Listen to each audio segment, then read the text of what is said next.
मुंबईसारख्या शहरात उच्चभ्रू समजल्या जाणाऱ्या मुलामुलींपर्यंत इतक्या सहजपणे ड्रग्जचा पुरवठा होत असेल तर ती मुंबईची तरुणाई आणि मुंबई पोलीस दोघांसाठीही धोक्याचा इशारा आहे। आणि या संदर्भात बोलण्यासाठी आता माझ्या सोबत आहे मुंबईचे माजी सहाय्यक पोलीस आयुक्त धनराज वंजारी सर आपल्या सोबत आहेत। सर नमस्कार।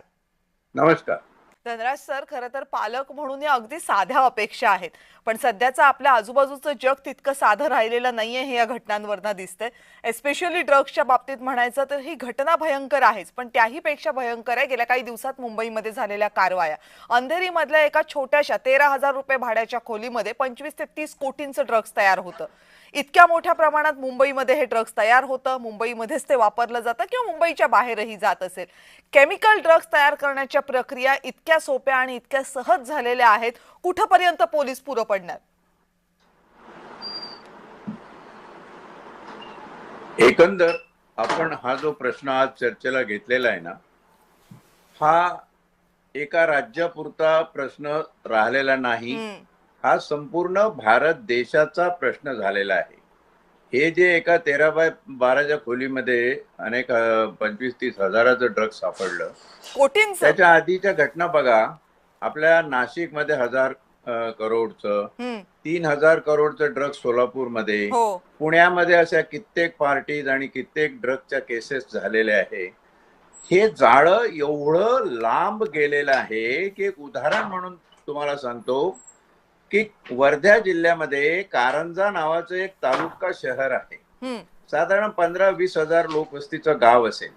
तिथे एक ड्रग्सची फॅक्टरी, तिथे 360 करोडचं ड्रग्स सापडलं। म्हणजे अगदी खेडपाड सुद्धा, आणि शाळा कॉलेजेस तर सोडाच, पण शाळा सुद्धा शिल्लक राहिल्या नाही। कुठल्या ना कुठल्या प्रकारे हे या जेन झी, हे जे नवीन पिढी आलेली आहे, त्यांची मानसिक विश्लेषण त्यांचं करून जर आपण बघितलं तर ह्याना फक्त आजच्या जगण्यापुरतं, आज किती मजा करून घेऊ, आज नाही तर उद्या अजिबात शक्य नाही, असं जे काही त्यांचं एक मानसोपचार विचार चाललेले आहे, मानसिक त्यांची दृष्टी अशा प्रकारे बदलत आहे, ही लीलया या सगळ्या गोष्टींची बळी पडते।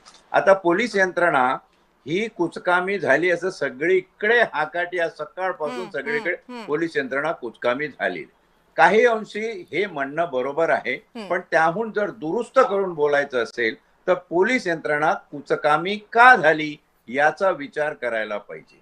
याच्यामध्ये राजकारण आणता कामा नये, याच्यामध्ये इतर काही गोष्टी धर्माच्या आणता कामा नये, पण निस्पृहपणे विचार केला तर ड्रग ही एक रिप्लेसिंग करन्सी, म्हणजे सोनं किंवा डॉलर याच्यासारखं ड्रग हे दहशतवादाच्या किंवा लेनदेनच्या व्यवहारात, शस्त्रांच्या व्यवहारात एक करन्सी म्हणून वापरलं जाते। आता कुंद्रा बंदराचं 20,000 करोडचं बघा आणि बाकीचं सगळं बघा, मला आजपर्यंत या सगळ्या केसेस मध्ये सांगा, कोणीतरी एक जो मेन किंग पिन आहे, खूप मोठा मासा, अटकला का, अटक झाली का, त्याला शिक्षा झाली का? अजिबात झालेली नाही। आज या नेस्कोच्या केसमध्ये 6 जणांना अटक केलेली आहे।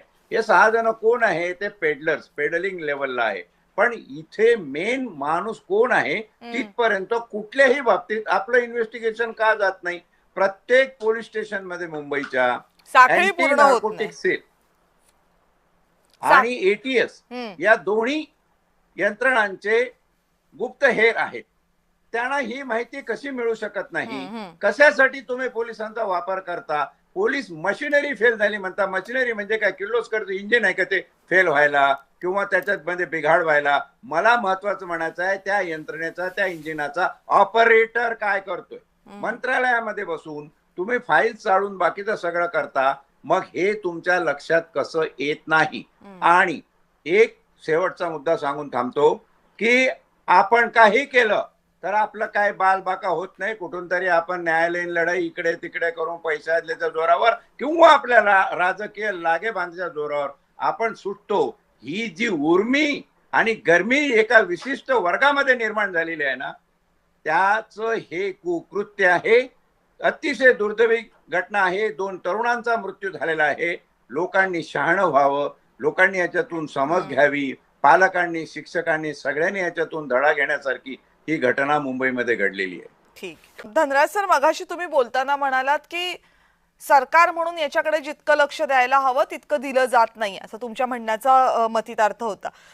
पण आता तुम्ही जेव्हापासून पोलीस सर्व्हिस करताय ते आतापर्यंत, तेव्हापासून ड्रग्सच्या एकूण प्रकारांमध्ये आणि त्याच्या विस्तारामध्ये प्रचंड वाढ झालेली आहे. म्हणजे ज्या ज्या पद्धतीचं ड्रग्स आधी येत होतं काही वर्षांपूर्वी आणि आता येतं त्याच्यामध्ये प्रचंड वाढ झालेली आहे. त्याची जी क्षमता आहे ती प्रचंड वाढलेली आहे आणि ते ज्या प्रमाणामध्ये येते तेही प्रचंड वाढलेलं आहे. या तुलनेमध्ये यंत्रणांमध्ये काय वाढ झाली? म्हणजे एक नार्कोटिक्स डिपार्टमेंट किंवा मुंबई पोलीस किंवा पोलिसांची यंत्रणा या पुरेशा आहेत का आता या वाढत्या सगळ्या पसाऱ्याला आणि त्याच्या वाढत्या प्रभावाला रोखण्यासाठी? नाही, अजिबात पुरेसा नाही आहे. कारण हा जो स्पीड आहे ना, ड्रगचा जो राक्षस वाढतोय त्याचा स्पीड एवढा भयंकर आहे की त्या स्पीडला आपल्या यंत्रणांचा स्पीड कोप अप नाही करू शकत खऱ्या अर्थाने. पोलीस यंत्रणा म्हटली तर ती कायदेशीर कायदे जे आहेत आपल्याकडे त्याच्यावरून काम करणार. एक काळ असा होता की आपल्याकडे ड्रग आणि कॉस्मेटिक ऍक्ट होता, त्याच्यामध्येच फक्त ड्रगच्या केसेस व्हायच्या. 70च्या दशकामध्ये आपण NDPS कायदा आणला. या NDPS इतका सूक्ष्म आणि एवढा अभ्यासपूर्ण कायदा आहे की नार्कोटिक ड्रग आणि सायकोट्रॉपिक सबस्टन्सेस ऍक्ट म्हणजे असे पदार्थ ज्यांचा तुमच्या सायकोलॉजीवर, तुमच्या मानसिकतेवर विपरीत परिणाम होतो असे पदार्थ, आणि त्यांची यादी लिस्ट हे सगळं झालं. पण ज्या पद्धतीने हे सगळं झालं त्या पद्धतीने आपल्या यंत्रणांनी सुद्धा वाढ केली. आपल्याकडे अँटी नार्कोटिक सेल हा कधी नव्हता, तो स्थापन झाला 1980-85 नंतर. त्याच्यानंतर त्याच्यामध्ये प्रत्येक पोलीस स्टेशन मध्ये किमान 1-2 तरी त्याचे लोक असावेत असं सुरू झालं. ATS ही सुद्धा याच्यामध्ये लागलेली आहे.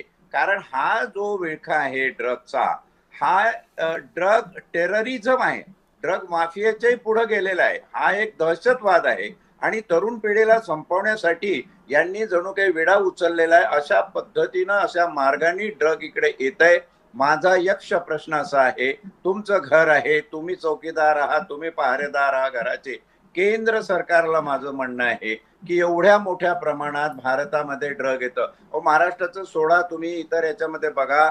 मुंबई तर आता एवढं लक्षवेधी असल्यामुळं आपण मुंबई देशाची आर्थिक राजधानी म्हणून याच्यामध्ये चर्चा करतोय. पण गुजरात घ्या, दिल्ली घ्या, राजस्थान घ्या, मध्य प्रदेश घ्या, बिहार घ्या, झारखंड घ्या, उडता पंजाब झालेला आहे तो घ्या. संपूर्ण भारत देश उडता झाला की काही एवढ्या मोठ्या प्रमाणात ड्रग येत आहे. आणि खरं तर इथे नितांत गरज आहे अतिशय सक्षम केंद्रीय यंत्रणा असण्याची. या केंद्रीय यंत्रणेशिवाय या महिन्यात जाणार नाही. पण जर ड्रग ही आंतरराष्ट्रीय बाजारामध्ये एक करन्सी होत असेल किंवा मोठमोठ्यांची आता खराता सारख्यांची घबाडं निघतात आहे, त्याच्यातले ब्लॅकचे मनी व्हाईट करण्यासाठी हा धंदा केला जात असेल तर याला रोकावं कुणी, हा एक यक्ष प्रश्न आहे. आणि लोकांना हे सगळं कळतं. त्या काळात आजच्या काळात काय केवढा फरक आहे. आता माझ्या म्हणण्याशी शैलेंद्रजी ऍग्री होतील की ड्रग इतक्या मोठ्या प्रमाणात या क्लब आणि बाकीच्या कॉन्सर्टमध्ये, अशा पद्धतीच्या सांगीतिक कार्यक्रमामध्ये का घ्यावे लागतात. काही ठिकाणी आम्ही जेव्हा रेडला जात असू तेव्हा गिराईक म्हणून मी स्वतः जात असे आणि आधी बसला राहत असे. त्या क्लबमध्ये एवढं म्युझिक जोरात असतं की कानाचे पडदे सुटले पाहिजे. मग इतकं जोरात म्युझिक ऐकू कोण शकतो नॉर्मल माणूस? तर त्याला थोडीशी नशा करावी लागते. नशा केल्यानंतर तो झिंगतो आणि त्या झिंगेमध्येच तो एवढं कर्ण कर्कश संगीत बर्दाश्त करू शकतो, नाहीतर शक्य होत नाही. दुसरा महत्वाचा कळीचा मुद्दा आहे, आमची जी जेन झेड आहे या जेन झीच्या सायकोलॉजीचा आम्ही परिपूर्ण विश्लेषक अभ्यास केलेला नाही. त्याप्रमाणे आम्ही आमच्या शाळेची सिलेबस, कॉलेजची सिलेबस रचलेली नाही. हा केवळ एका यंत्रणेला, शिक्षण यंत्रणेला, एखाद्या पोलीस यंत्रणेला, न्यायिक यंत्रणेला जोर देऊन चालणार नाही. तर या देशामध्ये जे पॉलिटिकल विल असते ती स्ट्रॉंग पाहिजे. आणि जर असं ठरवलं, जसं दहशतवादाविरुद्ध आपण कारवाई करतो तशा प्रकारचा हा ड्रगचा दहशतवाद देशात माजलेला आहे. या पद्धतीने जर कारवाई सरकारने केली तरच याच्यावर योग्य उत्तर मिळेल, अन्यथा नाही. बर, आपण सगळेजण या चर्चेमध्ये सहभागी झालात, सगळ्यांचे मनापासून आभार.